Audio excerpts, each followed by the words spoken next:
Chapter 9 থেকে যেটা বেশি ইম্পর্টেন্ট সেটা হচ্ছে শুক্রাণু এর ফিগার। শুক্রাণু এর গঠনটা আমাদের শিখতে হবে।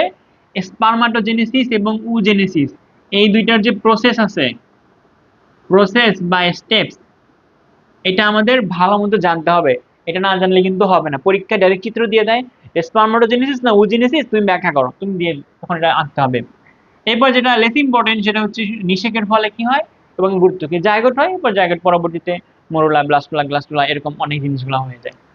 আর আরেকটা ইম্পর্টেন্ট টপিক যেটা এখনো পর্যন্ত অত আসে নাই, বাট সামনে আসতে পারে নিউ কোয়েশ্চেন যদি করতে চায়, সেটা হচ্ছে মেনস্ট্রুয়াল সাইকেল। এটা না জানলে কিন্তু এই চ্যাপ্টারটা পড়াই হবে না।